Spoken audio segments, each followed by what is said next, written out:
Perfect. Welcome to the Make Every Connection Matter webinar. Once again, my name is Likky Lavji. Today, my goal is to help you create a new way of thinking that will transform what the world looks like for you in the way of building connections. By the time the hour is over, you'll have some new strategies to create connections that matter and some options for what you can do to make every connection matter system to the next level. So I'm going to get this out of the way first so you can focus on the webinar. Yes, at the end of the webinar, I'll be sharing our offer and a gift for our workshops. But for now, let's just focus on how to transform the way we think about relationships. And we're about to get started here, but before we do, I just want to make sure you understand to reach out to us during the presentation, put information in the chat. Sam is going to be monitoring the chat window and getting information out to me. And then to get information about us and what we do, what we're up to, what we're about, you can always reach us at success@likkylavji.com. So who did we create this webinar for? You know, we thought about this. We created it for a specific person in mind. So you're in the right place. If you want help to grow your business, if you're in the business for yourself, a realtor, a broker, or just moved in the area, if you're an entrepreneur who needs help focusing and growing business, if you've hit a ceiling in your business or personal life, if you're looking for what's next in your life, if you want an easy way to network and meet people. In today's program, I'm going to show you how to create relationships that result in more sales and allow you to naturally grow your business. Before we're finished, I'll walk you through the entire 5-step process I used to take my IT consulting firm from 6-figure debt to over $2.5 million in annual revenue in a short time as well. I'll also let you know what you can do to accelerate your results and how to get more help if you want it.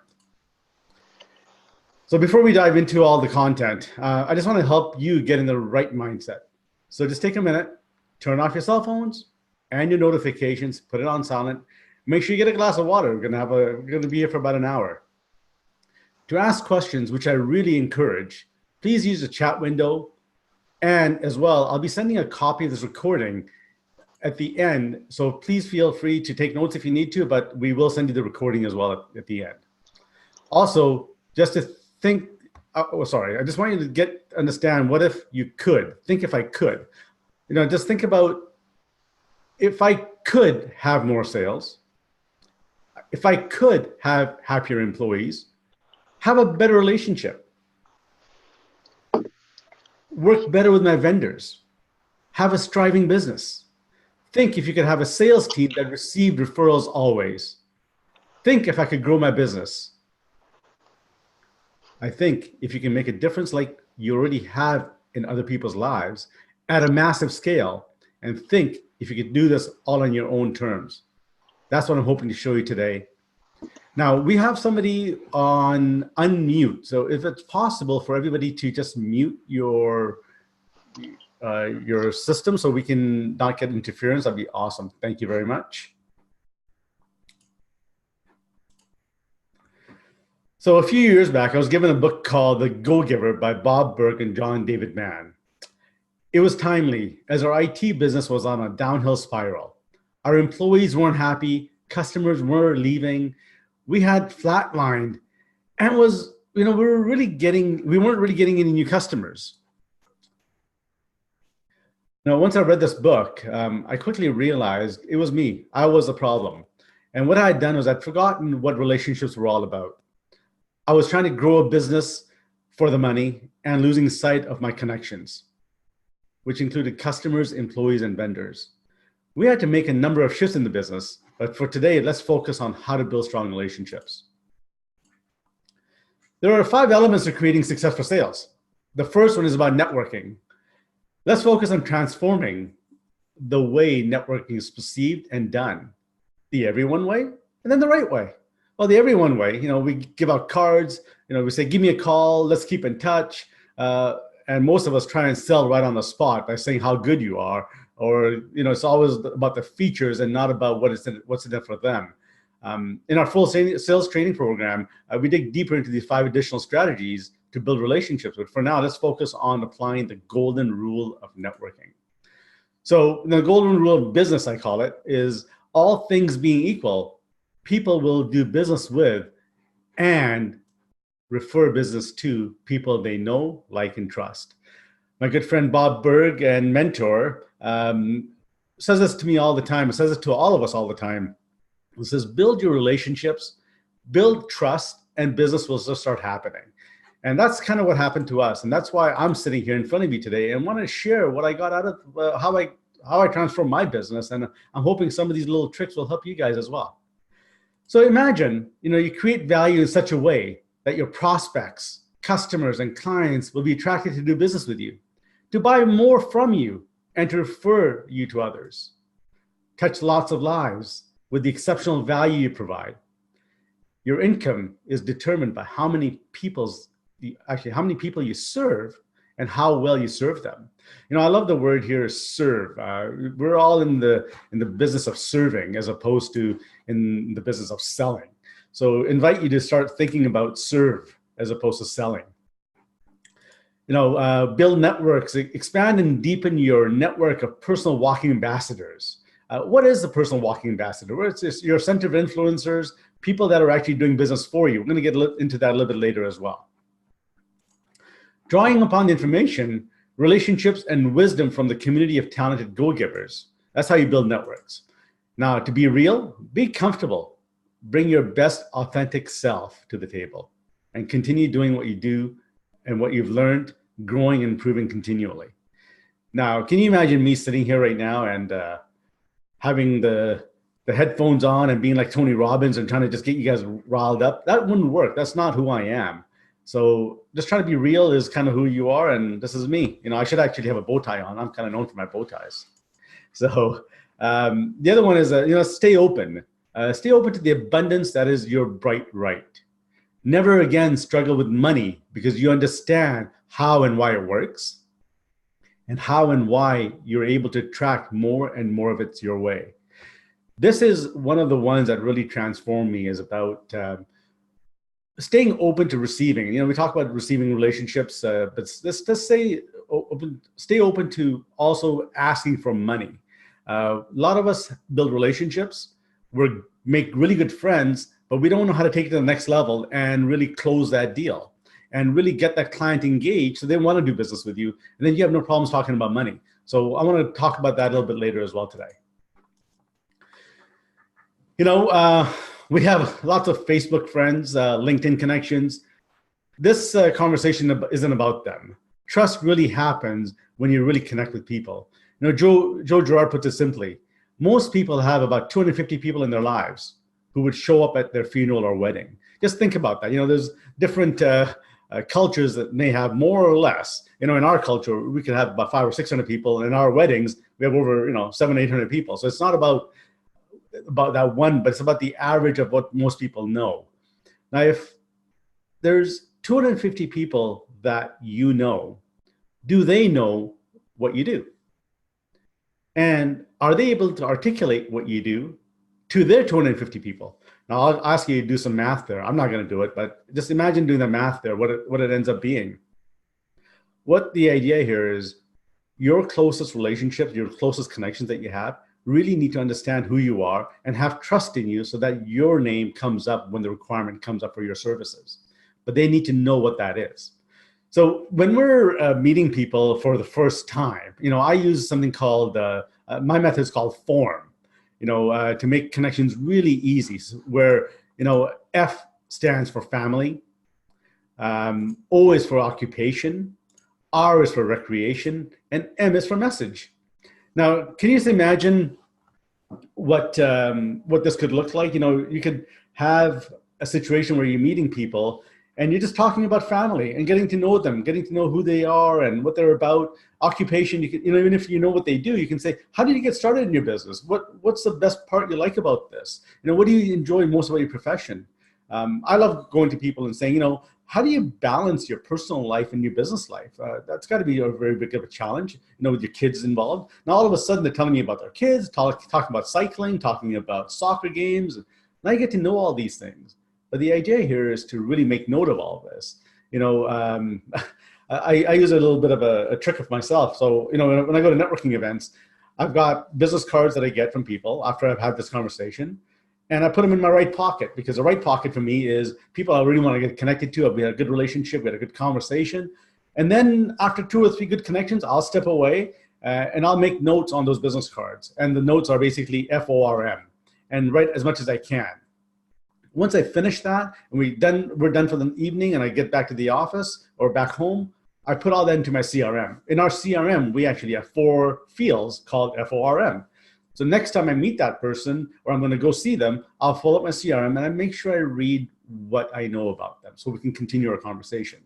The idea here isn't to say, okay, I got the F, I got the O, I got the R, I got the M today. Okay, I'm done, I'm connected. It's not about that. It's actually just about building a relationship over time. And how do we build a relationship over time?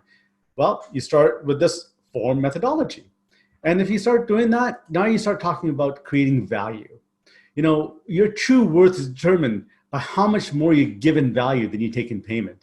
You know, I remember this commercial from by IKEA where the husband's sitting in the car, there's a rafter full of furniture on the top, and the wife runs out and says, "Start your car!"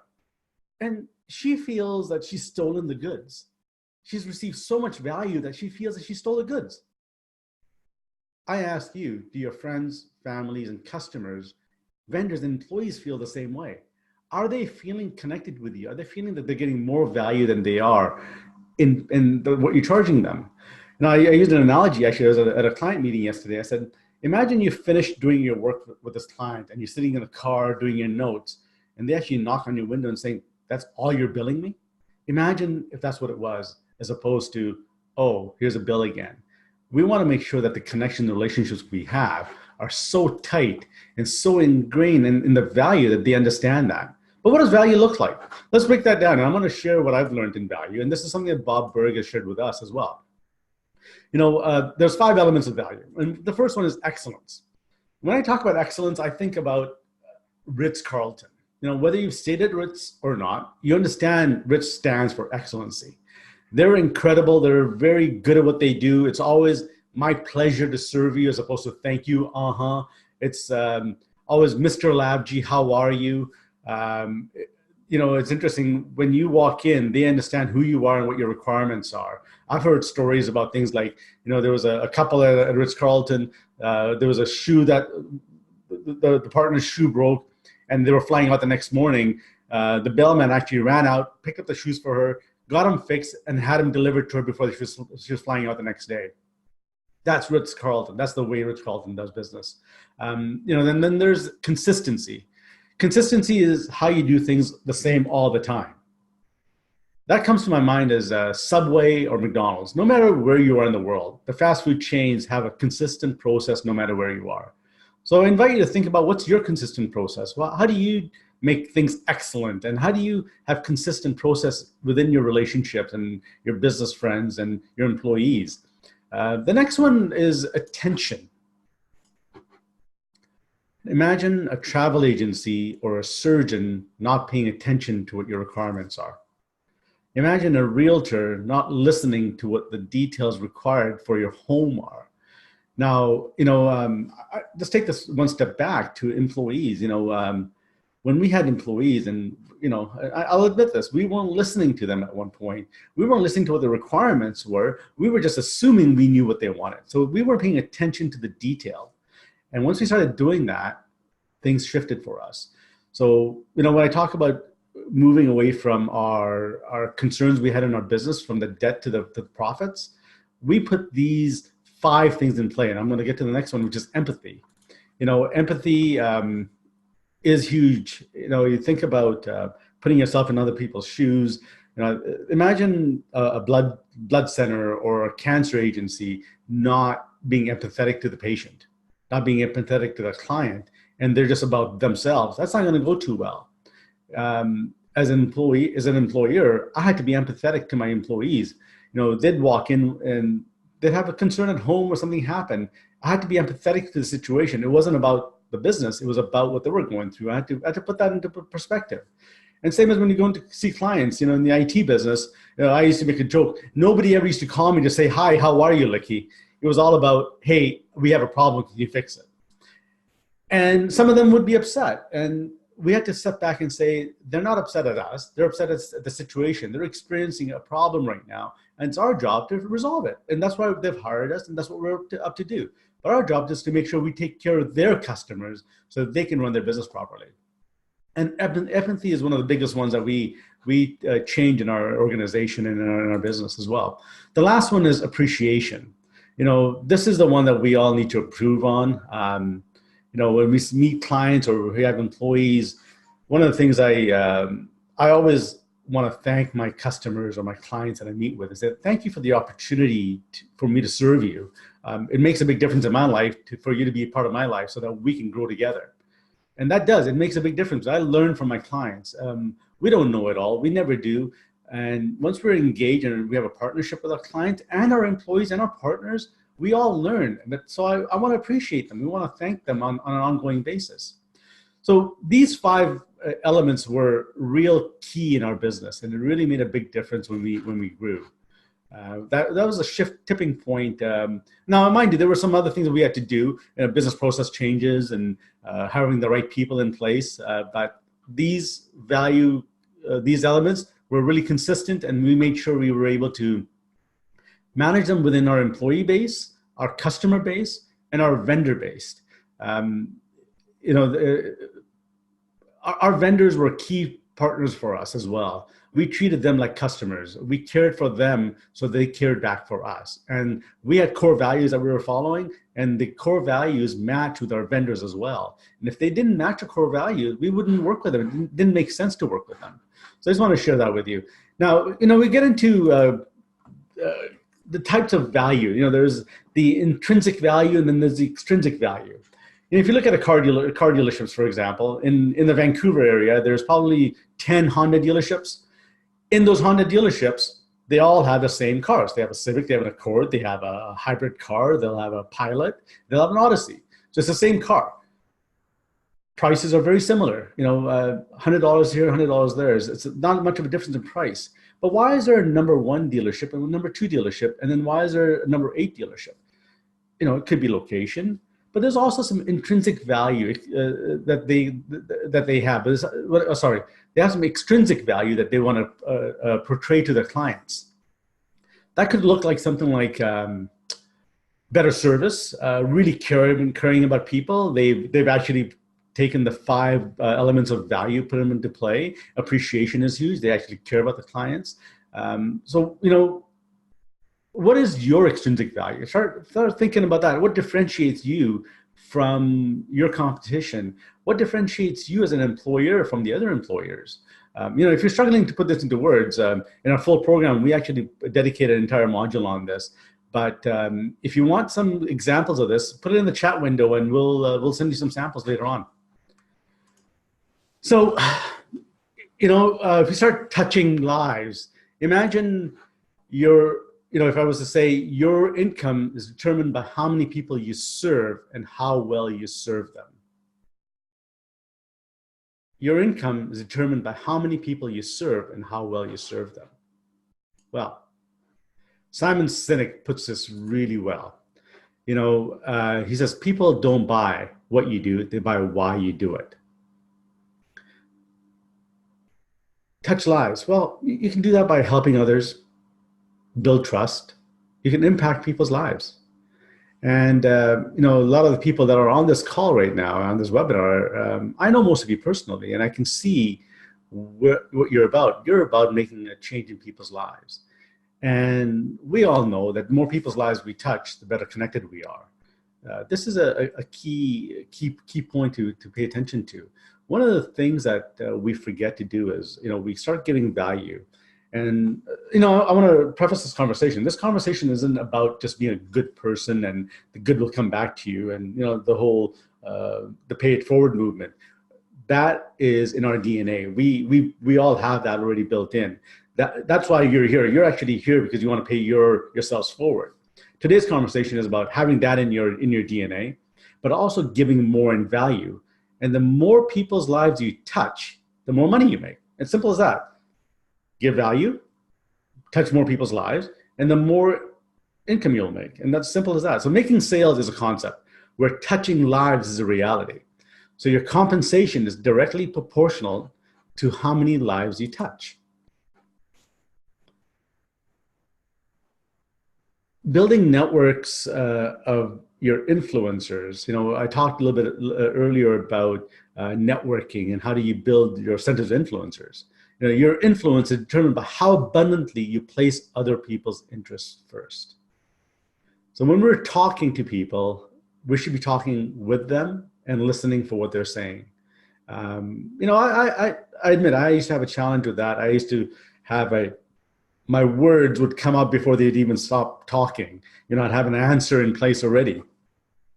And that doesn't allow them to finish their conversation. That doesn't allow conversations to be connected. So we have to listen. We have to build a network. We have to really understand what they're looking for. And it's about them looking for what their needs are. And I love using the car analogy. A lot of my customers are in the car business. So imagine a customer comes in and is looking to buy an SUV, for example. But the guy sees him driving in a convertible hot rod. The salesman can't relate an SUV requirement to the hot rod the guy walks into, so he pushes them into a convertible new car. There's no paying attention to the customer at that point. It's all about what your perception is, what the customer needs. It's not about that. It's about putting the customer's needs at first. Remember, the value is the eye of the beholder. It's the perceived value the customer sees. So when we start building networks, most of us automatically think of networking events, but there are many, many more ways to build networks than you might realize. Where else can you meet people? Banks, restaurants, your neighbors, your kids' sports teams. We all have a number of blind spots. And in our full program, we talk about, we uncover some of these blind spots, and we have a system to help you find some of these and build your centers of influencers. Blind spots are interesting. I had one, which is, actually when I found it, it was kind of, it was interesting, it was funny. I go to the same Starbucks every day, in the morning, and I call myself a high maintenance coffee drinker because I've got this tall, dark with 1 pump sugar-free vanilla with a 1/2 inch of steamed almond milk, not too hot, not too cold. So they got to know me really, really well. So I'd walk in and the barista would say, "Hey, same drink?" I said, "Yeah, perfect." And, I'd pay for my drink and I'd walk over to where they make the coffee and I'd sit there and just chat up with them and really pay attention to what they're all about. So if I'm paying attention to them, building relationships, all of a sudden, I would have my meetings there most of the times. I would work there in the mornings. The barista goes to me one day, she goes, "What do you do? Like, what are you about? Because you're always in here having fun, you're meeting different people and you're laughing away and having a jolly old time." I said, "Well, this is what I do." She goes, "I can't believe it." She goes, I know so many people here. Can I introduce you to some of these clients that come into Starbucks?" And that was my blind spot. I said, I'm sitting in Starbucks. I've connected with this barista. There's people coming in, she knows. Of course I said yes. So now imagine me sitting at a table at Starbucks in the corner, working away or in a meeting. And she would look at me and she'd say, "Okay, how about introduce you to these guys?" She would physically bring the person over to me and make an introduction. Now it's up to me what I do with that introduction. So what do? Put my form methodology in place, talk about family, what they do, what they do for fun. Now this Starbucks I go to is right next to Steve Nash, which is a fitness club. So you can just imagine all the people out of the gym come out there. So they're all about recreation and health. So easy conversation to start. How was your workout? What did you up to? What did it look like today? We built relationships there and we ended up getting customers out of that. Now, that's a huge blind spot. Now think back what your blind spots are. So, we've covered meeting people. We've covered engaging with them. Now, the key to building trust is follow up and follow through. When you promise something to somebody, make sure you do it. That builds trust and in turn, a stronger connection. Add them to your CRM like I used to. Actually, I still do add them into CRM, and we have a good, clean follow-up system.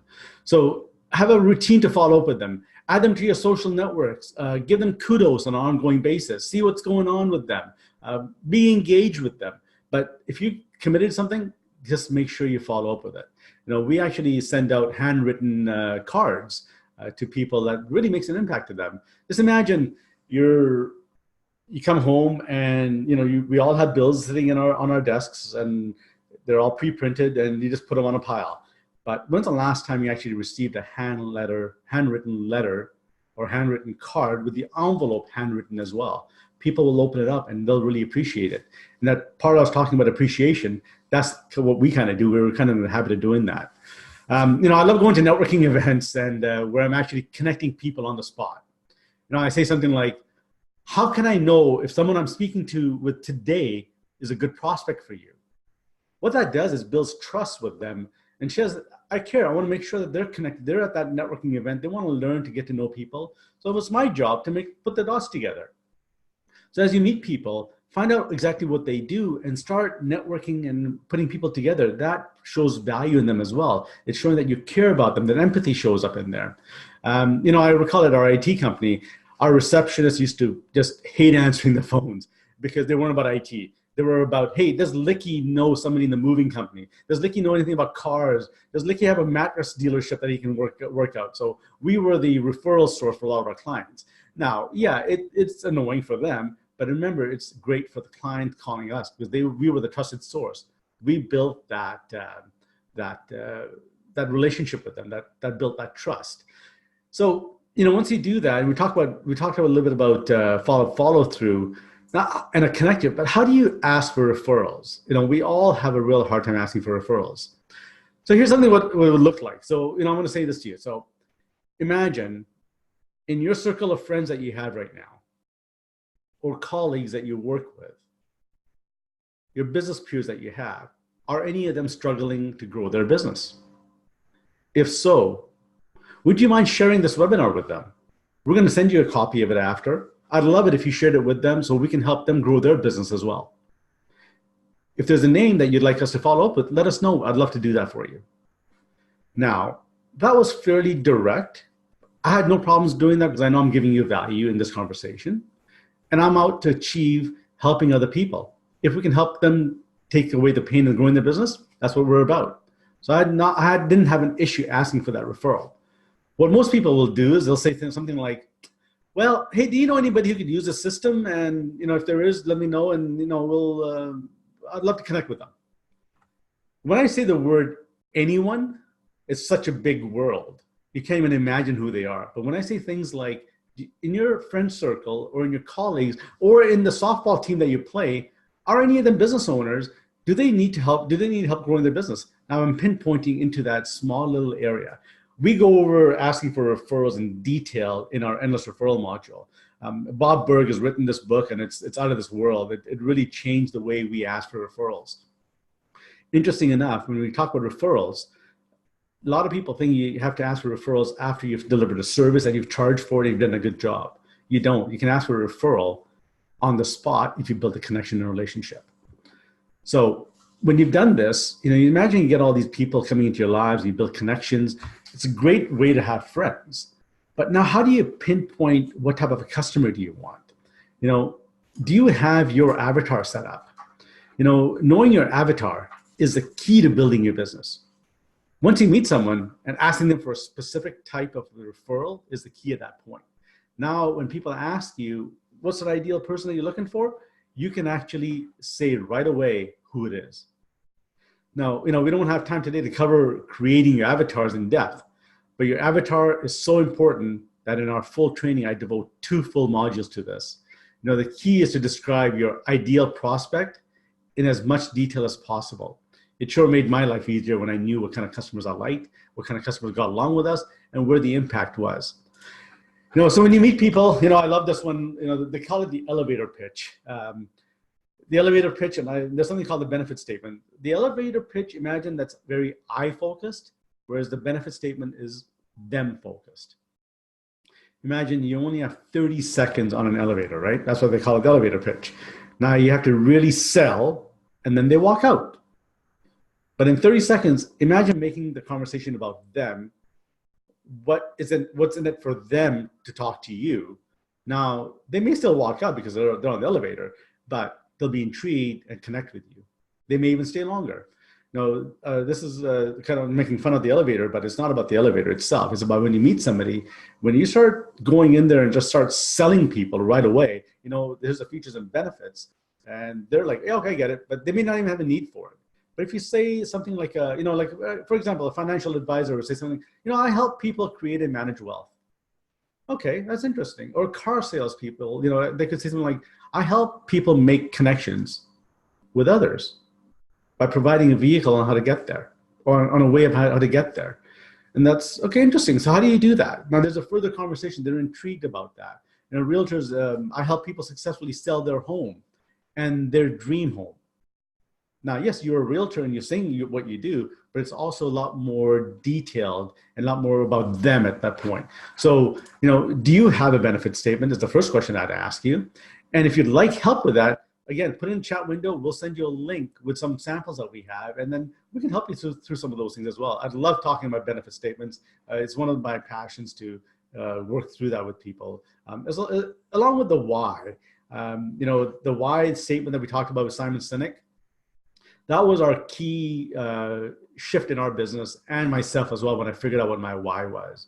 So we'll talk about that. And, we talk about being real. Like I said, imagine I had that Tony Robbins hat on right now and the mic running around. Just wouldn't be me. The most valuable gift you have is offer yourself, offer who you are as a person. Just be genuine, be authentic, be real, be you. Just be what you're all about, and it's interesting what life will do for you. I talk to people about this. It's important because a lot of people try and be salespeople, and when you're a salesperson, you're out there to sell, and that's it. And that's not being real. If that's what you are, it shows. Be authentic about who you are. Break it down.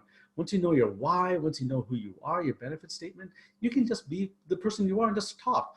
Right now, yes, I do have slideshows. I do have some things to talk to you about, but I'm just being who I am. I'm just sharing what I know because it was important to me when I shifted my business. It allowed me to sleep at night. Just imagine when we were in debt. And yeah, I'm being vulnerable. And again, I'm being real because it was the case. Most of you know me and probably said, I never knew about that about you, Likky, that you guys were in debt like that. Yeah, we were in six-figure debt when I had the IT company, but I wanted to make sure we were able to get out of that. And we had to go back to our root cause, who we were as people. We grew our company to 14 people, but I didn't base it on who I am and my values, my core values. I just hired people just to go sell and just be service people, be service advisors. We failed miserably. I had to really step back and figure out who we were, share that knowledge, share that with our team, hire a new team that molded around that. And that was what really made a big difference to us. And the next one is staying open. The key to effective giving is to staying open, is open to receiving. A lot of us have a hard time receiving. We have a hard time receiving compliments. We have a hard time receiving anything, even a hard time asking for money. I was talking about networking, and when you're networking and you're building relationships, and now you want to get to the sale part. Well, the sale part is where you have to ask for money, but sometimes we're so afraid of that. We think people aren't going to get comfortable with that. It gets uncomfortable and they start skirting the issue. Well, you've got to be direct about it, and you have to be open to receiving what they say. And you have to be open to talking about what you're worth. I say I was able to actually receive what the right amount of money that I was worth when I was open to receiving. And then all of a sudden our income raised and our value was raised because we were clear on that deliverable. We were clear on that communication with them. We were open to receiving what they had to say to us. And that was our biggest shift. So there's some of you know me personally, and we talk about the shift in my stutter and how I got to where I am today. And I won't share the whole story, but it was because I was open to listening to the conversations that were given to me. And literally overnight, my stutter went away and the business grew because of that. So if anybody wants to talk about that in detail and somebody's struggling with that, reach out to me. I'd be happy to help you out. Put in the chat window, and Sam's making some notes, and we'll talk about that after as well. Up until now, we've implemented these principles only for large corporations and large organizations. But what I'm really out to achieve is transforming as many lives as possible and want to make sure it's available to everybody. So what we've done is I've created an online course. And, in that online course, here's what I promise. I promise we're going to shift your focus to an easier way of selling and building relationships to grow your business. You'll increase your sales and be able to increase your margin and profit. You'll learn how to touch people's lives, as this is a key component in your business growth, as it was for me. You'll create a referral mindset to apply the correct principles to help you obtain referrals. You'll know what to say to prospects and connections to easily transform them into a referral mindset. You'll develop networking skills and develop your own sphere of influencers that'll go network for you and bring you business. You'll learn the difference from just giving to also receiving, which transforms your conversations. I teach all this in our online course, which you can enjoy this from your own comforts of your own home office. We can talk about that after we actually have one-on-one calls part of this course. We have weekly calls for check-ins. When you fully apply the principles we've covered today, the results can surprise you. My client, Christy, was struggling in her business, and as an owner, her referrals were drying up. So she shared with me that Make Every Connection Matter helped her grow her business, and she increased her referrals because she learned how to apply the 5 elements of value. Now, here's some things that other people are saying. We've got a couple of them on the webinar right now. I've got Maria. I know she's on the webinar. Maria basically says, we have the ability to track the right message for her and learn how to give first, make connections, and be authentic to yourself. Eric Lally talked a little bit about what he got out of his workshop with us. Bob Berg talks about the exceptional value and transformations that we do to our clients. So, I want you to stay open in this next conversation now and talk a little bit about how you're going to get this. I know you're clearly committed because you're still sitting here listening to this webinar, and it's the kind of people that are committed will get true results. So when you register for this program within the next 3 days, 72 hours, you'll only pay $349. That's $148 savings. I'm also going to give you Bob Berg's Endless Referral Program. I talked a little bit about that earlier. Is how do we ask for referrals? How do we make that happen without making a sale, and ask for it before and right when you're making connections? So, it's been my experience that the people who take fast action are more likely to succeed. And I want to reward those of you with also a 1-hour free consulting session with me. Now, that's only open to the first 15 people. Remember, time is limited. I want to make sure that the people that I engage with really get something out of this. And we're going to talk about where your sales gaps are, where your analysis are. It's going to be a private coaching session with me and help you get to the next level. So I invite you to get in there. So thank you. I truly am humble that you've attended. Thank you very much. And I hope you enjoy our course, and I will look forward to talking to you every week during our courses. Thank you.